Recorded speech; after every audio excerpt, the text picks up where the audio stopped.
Good morning. My name is Barry Hooper, and I'm joined by my colleagues James Zahn and Motion Shake and John Murray from the Department of Building Inspection, as well as Jeff Joslin and myself from the Department of the Environment. We'll be talking today about the all-electric new construction ordinance recently adopted in San Francisco.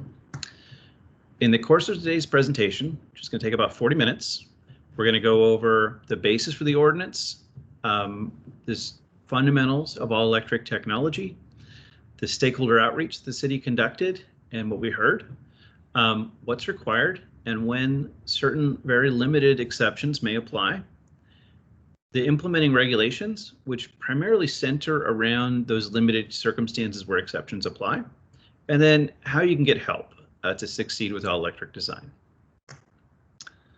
So let's start with the why. Why do we have this ordinance? The basis for this ordinance requiring all newly constructed buildings to be all electric is rooted in health, safety, resilience, and equity. And that's because natural gas has substantial implications in each of those domains. First, in terms of safety, natural gas is a hazardous and combustible material. On average in the US, a gas or oil pipeline catches fire every 4 days, results in an injury every 5 days, explodes every 11 days, and leads to a fatality every 26 days. For examples that are very close at home, we looked at San Francisco. We experienced in February 2018 an explosion that led to the evacuation of and destruction of 5 buildings at the corner of Parker Avenue and Geary. And concurrently with that, same month, an evacuation of the Hall of Justice. And we can all remember, of course, the tragedy that befell San Bruno. More recently, there have been a number of major explosions in other communities around the U.S. and tragedies that have ensued from those circumstances. When we look back at the both the Loma Prieta earthquake and the 1906 earthquake and fire, the leakage and combustion of gas were substantial contributors to the overall destruction of both of those events. So earthquakes certainly do damage buildings, but fire is frequently the greatest risk post-earthquake. When we look in terms of human health, there are a range of human health impacts associated with natural gas from the point of extraction all the way to the point of its consumption. So the communities that live next to extraction sites suffer a wide range of adverse health effects, including respiratory difficulty, skin rash, digestive orders, and even documented neurological problems. That's in addition to fundamental water pollution, noise, and odors. But there are also impacts to us when we use gas-powered appliances in our own homes and buildings.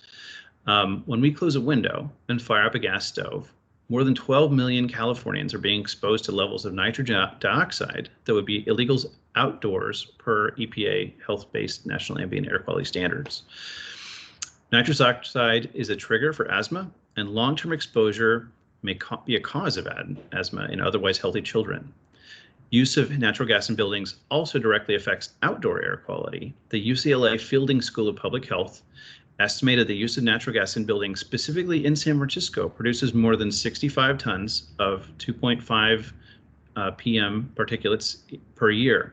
And that translates to 28 premature deaths each year from heart and lung disease here in San Francisco alone. When we look at resilience, it's not the common wisdom in the media today, but actually electricity is quite a bit more resilient resource, particularly for the crises that we face as San Franciscans. San Francisco convenes a Lifelines Council on an ongoing basis that gathers all of the utilities that serve the city, from telecommunications to energy, water, transport, you name it. They ask what sort of challenges will befall the city and what we need to be prepared to do in order to respond. In 2014, the council estimated how long it would take to restore each of those utilities after the disruption that would be caused by a magnitude 7.9 earthquake. And they estimated that PG&E, estimated that electric service can be restored to 95% of customers around the city after 1 week, and that it would take 6 months to restore the same level of service for gas. It's worth noting that an earthquake is, of course, not an abstract risk here. The U.S. Geologic Survey estimates there is a 70% chance of a 6.9 magnitude or greater earthquake striking the Bay Area in the next 30 years. Last, it's worth noting that while some older appliances do continue to operate in the absence of electricity, new buildings are constructed with new appliances, and new appliances systematically require electricity to function. And in addition, PG&E has, in a number of cases, shut off gas service in counties where there have been public safety power shutoffs during bouts with wildfires, partly due to direct safety concerns in the buildings that are not affected directly by the wildfire, as well as to simplify recovery and risk management during those hazardous conditions. So overall, for the sake of resilience, electricity is a resource that is more resilient today, and we have a number of technologies that can help make it more resilient moving forward. And so all three of those issues, they have the greatest implications for those who have the least resources to respond to disruptions and hazards. And so that's really the basis for rooting this action in equity to look out for and protect citizens who are most vulnerable, particularly in low-income communities and communities of color here in San Francisco. So in addition to those fundamentals of public safety, public health, and resilience and equity,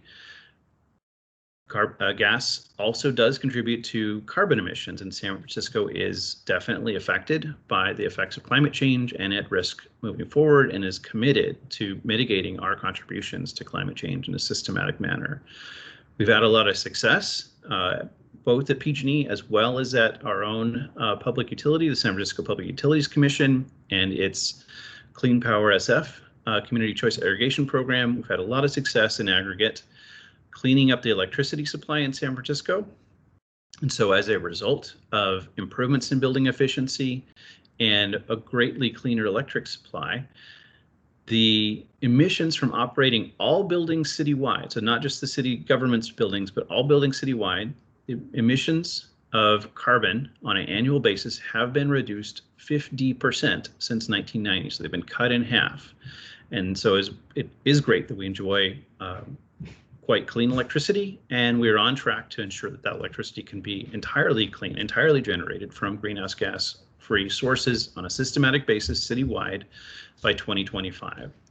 In contrast, we can't say the same thing of natural gas, and so the proportion of emissions that are directly attributable to natural gas is increasing over time, and buildings in aggregate are responsible for 44% of citywide emissions. What does it mean to build all electric? If you primarily work just here in California, some things I'm going to say could be a tiny bit new, but if you are working nationally, of course, more than 40% of newly constructed homes in the country are electric these days. And we're really, in some ways, catching up with the rest of the nation while continuing to apply the efficiency standards that have been quite important to our success here in California. So the basics of all electric technology at a very high level are moving to heat pumps for water heating. Typically in small and medium-sized buildings, that's an air source heat pump. In some larger buildings, there may be a ground or water source heat pumps as well as air source. And for similarly, for space heating, really the same thing, a little bit different device, but the same technology. Many buildings, particularly they're built new these days, have air conditioning, particularly commercial and larger multifamily. And those systems are already, of course, electric. Heat pumps are a fancy word for an air conditioner that has an extra valve that can allow it to work in reverse and provide a heating cycle as well as the cooling cycle. In terms of cooking, of course, a lot of detail ensues, but the biggest noticeable difference, particularly in residential, is moving from gas stovetop to induction. Induction uses a magnetic field, alternating magnetic field to heat the pan rather than the cooktop. And it has some unique features, one of which that's quite important is it actually heats faster and can turn off the heat faster than even gas. So it is a highly responsive cooking technology. And there are adapted versions to directly address the needs of culturally specific cooking techniques as well. So if you want to cook a thing, it can be cooked with electricity and cooked well. And then in terms of clothes drying, it's really basic. Particularly if you have constructed a building in recent years in the city, it's common to use electric clothes dryers already. Options include, of course, electric resistance, but far more efficient are heat pump dryers, and there are ultrasonic and other technologies. The benefit of any of those technologies for clothes drying that don't rely on combustion is they don't have a combustion byproduct, and so generally don't need a vent to the exterior, and that can be a great simplifier in terms of constructability here in the city. A couple of key points I really want to emphasize. First, this change requiring all electric does not change the energy code itself. It is an amendment to the building code for the purpose of public safety, and the energy code still continues to apply, and it is not changed by this ordinance. So you have to build electric, but you generally will not be allowed to build with electric resistance as the source of heating. The reason for that in the energy code is the state has instituted a mechanism of summarizing the impacts of using electricity and how they vary throughout the year, and they term that time-dependent valuation. It's its own at least 45-minute discussion to go into a lot of detail about it, but the bottom line is it strongly discourages using electricity, substantial amounts of electricity, at times when everyone else would. And the best way of managing that time-dependent valuation is to select the most efficient appliances and devices, and overall engage in the most efficient design that you can. But the ordinance does not directly affect the energy code, and it is not a REACH code or an energy standard. It is you simply don't have access to gas in new construction moving forward. How this ordinance was developed was really centered around stakeholder engagement. The first part of that in the last 18 months stemmed from a task force that was put together at the direction of Mayor Breed. And in 2018, Mayor Breed hosted the Global Climate Action Summit. And among her fellow mayors at the summit, she committed that we would ensure that in San Francisco, that newly constructed buildings would operate with zero emissions no later than 2030, and existing buildings, all existing buildings citywide, would operate with zero emissions no later than 2050. She left the details of that, though, to stakeholders to work out how to achieve that vision that she set. And so, at her direction, a zero emission buildings task force was formed, and that task force was included broad representation from both the public and the private sector. And its work was it was overseen by a steering committee of advocates and executives from across the public and private sectors, a steering committee, as well as its work was broken down into 4 separate working groups, 3 looking at different aspects of existing buildings, and that's also the stuff of a different presentation, and then just 1 looking purely at new construction and making recommendations that directly informed this ordinance. If you'd like to learn more about the Zero Emission Buildings Task Force, please check out the URL at the bottom of this page, sfenvironment.org/ZEB Task Force. Coming out of that working group process, we also engaged stakeholders broadly at quite a number of events, more than 15 convenings that brought together more than 750 San Franciscans, and got a lot of feedback, and that feedback both from the task force as well as from these public events directly informed the drafting of an ordinance that was by Supervisor Andelman, and he introduced it in June of 2020. Subsequent to its introduction, there were an additional 15 or more noticed public meetings with extensive participation, and the city got a great deal of feedback about both the ordinance itself as well as the regulations that we're going to go into detail on in a moment. And that informed its ultimate passage and adoption in November of 2020.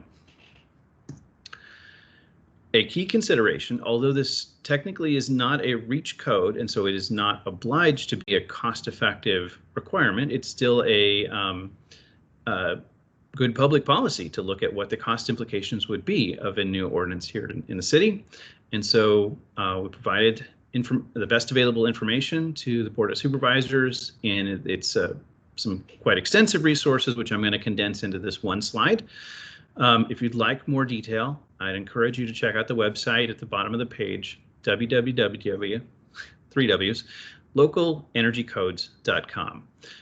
And so this slide summarizes 3 extensive studies looking at the most typical types of construction statewide, as well as here in the city, and examining what the net incremental cost of construction is, as well as what the lifetime present value is of changing from gas baseline code compliance to meeting San Francisco's all-electric requirement, as well as its pre-existing requirements that new buildings be constructed with either solar photovoltaic panels, solar hot water, or a living roof, or a combination of the above. And so the gist of that analysis found that all electric is constructible at the same cost as mixed fuel, and the costs net out. In many cases, you can actually cut construction cost. And when we look out to the utility cost impact, although electricity as a commodity is more expensive than gas on a BTU for BTU basis, electric devices, the devices we're talking about, particularly heat pumps, induction stoves, and so on, are also quite a bit more efficient than their gas counterparts. And so on net, in a newly constructed building, particularly one with photovoltaics, there is a reduction in lifetime cost. So it's a positive net present value. Putting aside studies, if we look at real world examples here in San Francisco specifically, here are 6 selected studies out of quite a number of all-electric buildings constructed in recent years, and they represent quite a range of project types. So at the upper left, a large 100% affordable project at 2060 Folsom Street, where the owners, the Chinatown Community Development Corporation and MEDA, were motivated to build all-electric not only on the basis of an environmental preference, but primarily on the basis that it helped advance their objectives for serving their tenants and providing a healthy and safe environment with predictable energy costs and high resilience in the event of power disruption. Upper middle, the city is building a new community center, a replacement for the Southeast Community Center in the Bayview, and that's another all-electric building. Upper right, San Francisco State University building student housing, all electric. They're also, by the way, building a laboratory building adjacent to that student housing, all electric. Bottom left, market rate infill, built all electric, also highly efficient, and was very successful in being in finding buyers. Bottom middle, the school district has made a similar commitment and had a similar commitment in place for a number of years, and has recently completed substantial expansion to Claire Lilienthal Elementary as one of the example all-electric projects that they've engaged in. And bottom right, 270 Brannan is a spec office building. It's primarily been occupied in its recent life by tech firms. It's located in the South of Market District as the city. So we have, the range of scales and types of buildings represented in San Francisco where code compliant, high efficiency, all electric design has been successfully executed. So what's in the ordinance? The fundamentals of the ordinance fit on this one slide. And so if you apply for a building, submit an initial application for a building permit, typically that's a site permit. If you submit that initial application for a building permit on or after June 1st, 2021, then all of the heating, cooling, water heating, cooking, and clothes drying systems in the building must be all electric in order to obtain a permit. That's indoors and outdoors. In addition, once the building is completed, the Department of Building Inspection is not allowed to issue a permit to add gas service to a all-electric building. Note that this provision also applies to existing buildings that do not have gas service. So you can't add gas to an existing all-electric building. Going into a bit more detail, though, there are some exceptions. And the primary one of interest is commercial food service. So for residential food service, this does not apply. But if you are building a building and submit an initial application for building permit between June 1st, 2021 and the end of 2021, gas is allowed solely for the cooking equipment in a commercial food service area. Moving forward, starting in 2022 and beyond, you still can obtain a permit to install gas for commercial food service, but there has to be a specific commercial food service establishment, for example, a specific restaurant, and you provide evidence to the Department of Building Inspection that gas is essential to the cooking processes that establishment will engage in. So in other words, it would not be possible to have a cold shell and have a gas stub. You'd have to have an actual tenant, named tenant, and a specific use of gas in that building. Moving forward, there also are some very limited case-by-case exceptions where mixed fuel permits are allowed. They are, if there's a finding that all electric is physically or technically infeasible for a specific area or system, again, for commercial cooking. And then last, if there is a pre-existing agreement with the city that was in place prior to this ordinance that conflicts with the ordinance. That's a exceedingly rare circumstance. And then where a permission for any of the above reasons is issued for constructing a mixed fuel building, all areas served by gas must be electric ready. And that means complying with all provisions of the building and electrical code, but providing electric infrastructure for future conversion to all electric, as well as, doesn't happen to appear on the slide here, but you also need to provide mitigation for the health and safety implications of gas usage. So the procedures for implementing those requirements are the subject of DBI Administrative Bulletin 112. And just to summarize the bulletin, the intent of the Board of Supervisors as expressed in the ordinance is to minimize when exceptions are granted. And so where an exception may be granted, the circumstances must be exceptional and extraordinary. There must, as we talked about, the primary category of exception is a demonstrated physical or technical infeasibility. The onus on proving there is an issue of feasibility is on the project sponsor, and so a third-party review is necessary in order to confirm that all alternatives have been exhausted, and the building must be electric ready, so ready for future conversion to all electric. It's worth pausing here to note that prior to this ordinance, there was a separate ordinance that specifically does modify energy requirements in San Francisco. This was adopted in January of 2020, and its provisions essentially boil down to, if a building is constructed that is all electric, then there are no additional efficiency-based modifications of the energy code that apply. However, since that time in 2020, if a new building seeks a permit to build mixed fuel, then additional efficiency requirements do apply. The areas where gas piping is installed must be installed in such a manner that there's also electric infrastructure for future conversion to all electric. The details of what that means are described in the AB 112 Attachment 1 Design Guidelines for electric ready buildings. And then if you build a mixed fuel multifamily or commercial building, that building is required to beat the Title 24 energy standards by at least 10%. For low-rise residential, there's a different metric that the California Energy Commission has imposed called the Energy Design Rating. And so for low-rise residential, if for some circumstance you are building mixed fuel, excuse me, you need to attain an energy design rating of 14 or less. The details of this requirement are discussed in Administrative Bulletin 93. So before we get really into the detail, let's look at the fundamental processes for permitting under this new ordinance. So if you apply submit an initial application for building permit on or after June 1st, 2021, and you submit an application for an all-electric building, then the current familiar permitting process applies without modification.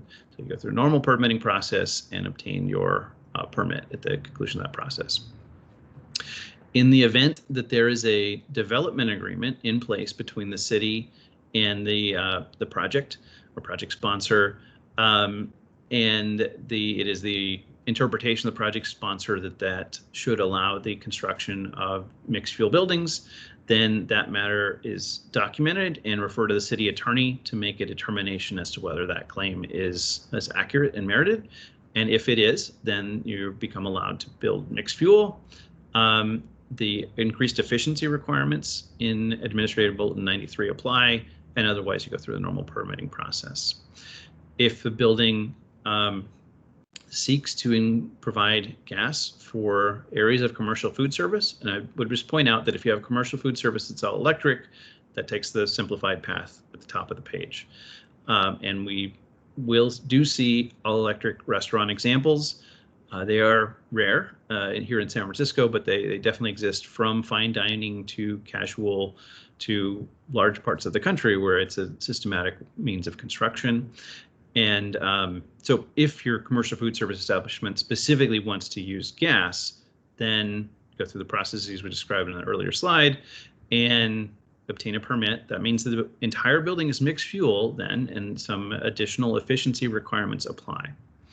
Last, if the building seeks an exception to be allowed to install install gas devices and therefore to be mixed fuel due to an issue of physical or technical infeasibility, the first, before submitting that type of claim to the Department of Building Inspection, it is necessary to go through a third-party review. We'll talk about this in greater detail, but the third-party review must include expertise in electrical design, mechanical, system specification, and energy efficiency, and the reviewers are responsible for ensuring that the building is electric ready as well.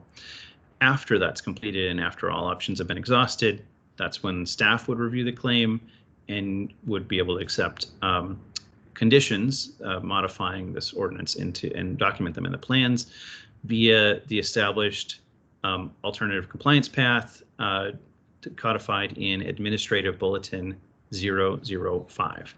And so in any of those cases where there's an exception allowing mixed fuel, again, increased efficiency requirements apply, and otherwise the permit process is as it has always been. So what does the term physical and technical infeasibility mean? That gets quite a bit of coverage in Administrative Bulletin 112. I'd encourage you to take your time to read it. But the fundamentals are a demonstration that an all-electric design has a specific issue, and that an equivalent size and use and function design that is mixed fuel does not have that unresolvable issue.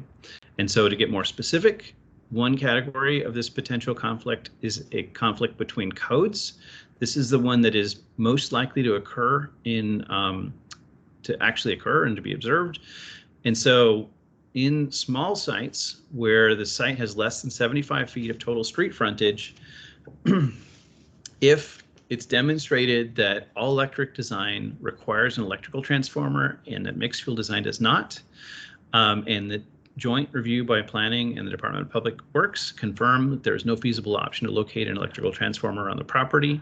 Typically that would be in determination because the property occupies the entire parcel, and so there's no space other than in the public right-of-way to locate the transformer, and in general projects are not allowed to locate transformers in the public right-of-way.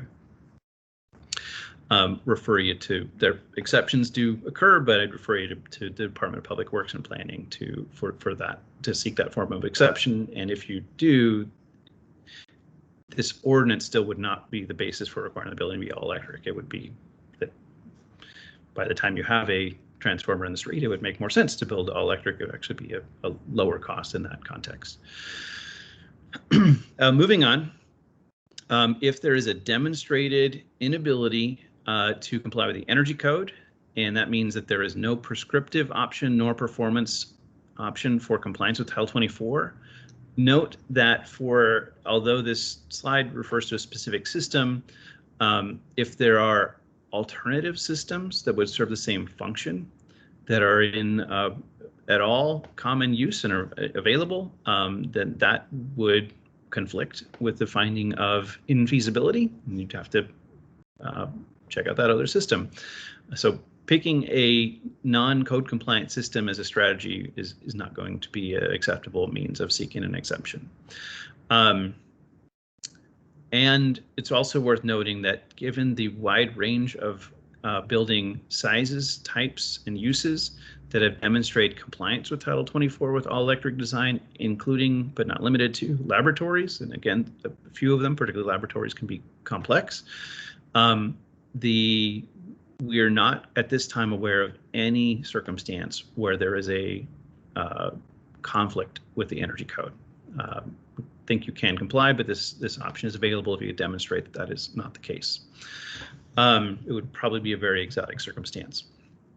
Another concern that comes up regularly that we don't generally expect to be play out in real life is that the utility declines to provide a level of electric service. And so refer you to the last section of the bulletin, just as a quick primer on utility law. The basics of that are utilities are obliged to provide the level of service that is requested, but they may need time to construct improvements necessary to meet a particular load. So if you have a confirmation in writing from a utility that it can't serve the peak load requested for all electric after applying all suitable efficiency measures, and the utility is prepared to provide the peak load that would be required for a mixed fuel design that is otherwise equivalent, and your third-party review again affirms that you've exhausted all options for selecting other technologies or otherwise improving the design to reduce peak electric load, then that would be one base. So it's really the two bullets above would be in a case of a site served by PG&E. Some sites in San Francisco are served by the San Francisco Public Utilities Commission, which is a municipal utility. And there can be complexities to being served by SFPUC in sites where the distribution infrastructure is provided by PG&E. And so I'd refer you to the bulletin for greater detail there. But if the site is served by SFPUC and the would result in a change to a previously submitted application to PG&E for electric service, that would potentially be a basis for an exception. That circumstance is likely to apply only in the very short term to certain projects that were underway prior to the adoption of this ordinance, but had not applied for a building permit. And then last, in the event that the bulletin does not cover a circumstance or something that arises that is not otherwise covered by the three scenarios above, the bulletin provides guidance about how to handle an exceptional or extraordinary circumstance as well. And the rule still boils down to demonstrating that the issue does apply if the building is all electric and efficient, and does not apply if an equivalent building is mixed fuel. So how is this third-party review going to work? The all-electric feasibility review centers around three questions. So what is the specific constraint or problem? And why is there a perception that it's physically or technically infeasible to build all electric? And how does that issue not apply in the case of mixed fuel? Is there a way to resolve that constraint via modifying the design of the building?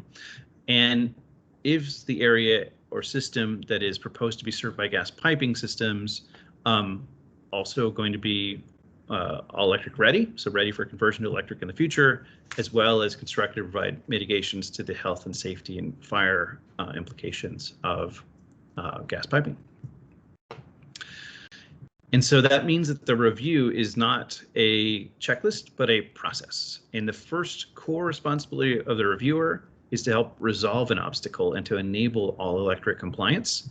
The review, though, if that is no path to all electric compliance is identified, the review culminates in a document that identifies the constraint, identifies the exhaustive range of alternatives that have been considered,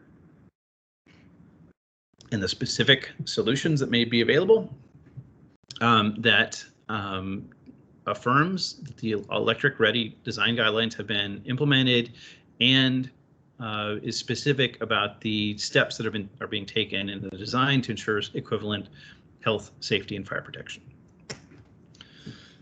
Excuse me.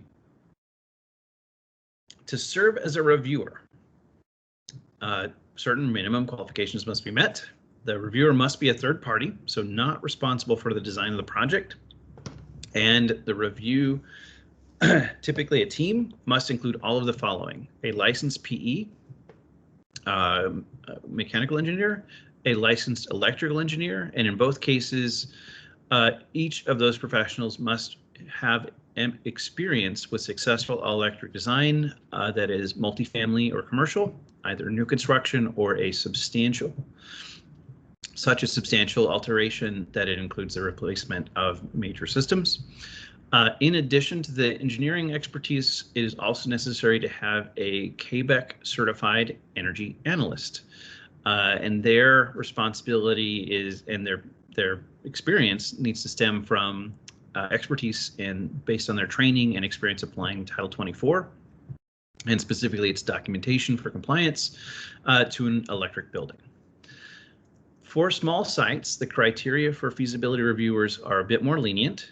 So that's specifically for sites with less than 75 feet of street frontage. Members of the project design team, provided they meet the minimum qualifications, can contribute to the feasibility review. And only one PE is required, either a mechanical or electrical, as well as one KBEC CEA. The Bulletin, AB 112, contains 5 supporting attachments that include the new forms that have been created as a result of this ordinance. The first attachment to the Bulletin is the design guideline for electric ready buildings. This is a narrative, and it defines specific electrical requirements for each individual common system in a mixed fuel building in order to ensure that, and those are broken down into residential and commercial in order to ensure the building is prepared for future conversion to all electric. Second, for final compliance verification, we need to be able to document where gas is allowed, if at all, and the basis for it, so that can be consistent in both the approved plans as well as the inspected and completed final project. For cases where there is a application for the use of gas for commercial food service, there's a couple forms to specifically document the establishment or establishments, as well as the uses of gas and the fundamentals of that decision. And then in those exceedingly rare cases where there is a perception of a conflict with a pre-existing contractor agreement with the city, most commonly a development agreement, there's a form to fill out, which then DBI will refer to the city attorney for review and to make a determination. And then last, there's no form in attachment 5, but just a bit of background about the utilities obligations for serving loads that exceed the capacity of existing infrastructure. It's informational. I will note that I don't think I've mentioned it earlier in this process, but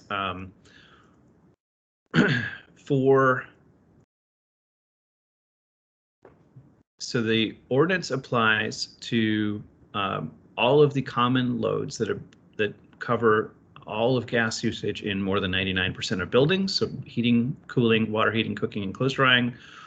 For industrial applications and for laboratory applications, if you have uses of gas in a building that are other than these, this ordinance does not limit gas for those specific functions. That's not an encouragement to design with gas for those functions. There are implications there as well, but the ordinance and the efficiency requirements are not triggered by those systems not specifically enumerated in the ordinance itself.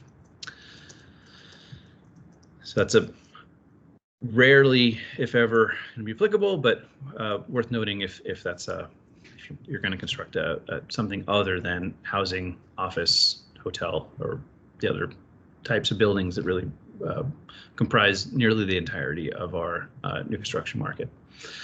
And in those cases, all those building systems still have to be built all electric. It would just be the process where there may be an exception. So what are the most frequently asked questions that we've received in prior versions of this presentation have been just clarification about Title 24. Is there any exception or leniency provided to Title 24's energy standards? And the answer is no. The energy standards continue to apply, and it becomes important to sharpen our pencil to learn the ins and outs of some new design techniques, if they may be new to many, to successfully comply with the energy code while building all electric. And the reason the energy code exists is to help consumers and businesses save on utility bills and to ensure a reliable power supply for all of us. You can all agree that's increasingly important. And so therefore the state mandates that local governments cannot permit designs that would use far more energy than necessary to do a particular job. And that is the energy code in a nutshell. Second most common question is propane available as an alternative to natural gas, particularly say in an outdoor fire pit? And the answer is no. The ordinance applies to and prohibits permanent piping for natural gas or propane indoors and outdoors. In addition, the ordinance did not modify Fire Code Section 308, but it's existed for many years, and Fire Code Section 308 strictly limits open flame near combustible construction and also prohibits the transport of propane containers larger than 1 pound in elevators and interior stairways. So generally, propane tanks are not going to be an alternative other than for basically your camping supplies. At this point, it's important to think about how one could learn more and get some help from qualified professionals. So to gain more background on all electric design, there are a number of entities that provide some great classes around the region.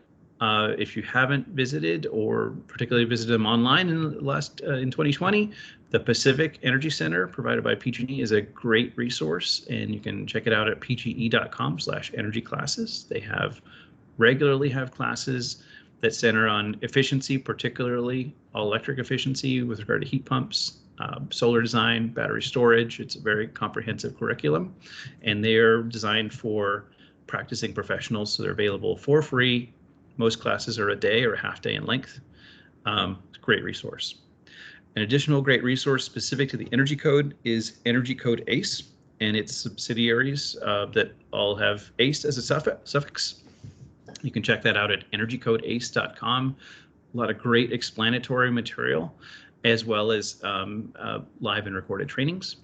YouTube provides quite a number of resources. You probably are watching this presentation today on YouTube, and it is by no means the only content on this topic. To be helpful and to help you find some key resources, the Department of Building Inspection, with the assistance of the Department of Environment, has posted a curated list that we periodically update of both live as well as on-demand trainings, and they're available as a resource on our webpage, sfdbi.org/all-electric new construction ordinance. You'll also find FAQ, the fundamentals of the ordinance, and the implementing regulations at that same site. Looking a little further afield, the Community Choice Irrigation Program south of us on the peninsula, Peninsula Clean Energy and Silicon Valley Clean Energy, have collaborated on a really fantastic website, allelectricdesign.org. And it includes technical guides. They do fund an Ask an Expert program.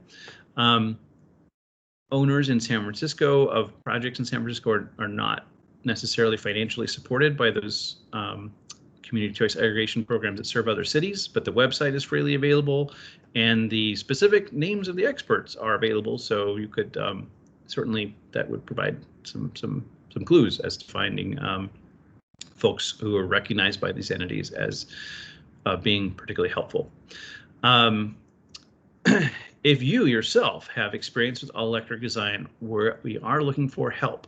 So we, in order to provide a substantial list of professionals available to assist with all-electric feasibility review, we'd ask you to submit your qualifications that were described earlier. We're looking for people specifically. The purpose of surveying is to help identify feasible options to comply to all electric, as well as documenting when there's a reason that is not possible, if that occurs. In all instances, the first priority, the first responsibility is to help resolve the obstacle and enable compliance. So if you respond to this ongoing call, then your qualifications are verified, you're listed by Department of Building Inspection as interested in providing these services. The expense for the consulting assistance is the responsibility of the project sponsor, and reviewers are not at all necessary. If you build all electric, you do not need a third-party reviewer. It's just the normal permitting process. So the consultant is only relevant if you're having trouble with all electric design. So if you'd like to learn more, and particularly if you'd like to be listed as a reviewer, please respond via the links available at our website. And with that, we'll conclude today. I'd like to thank my colleagues in preparing this presentation and look forward to working with you and to your success with all electric design here in San Francisco. Thank you.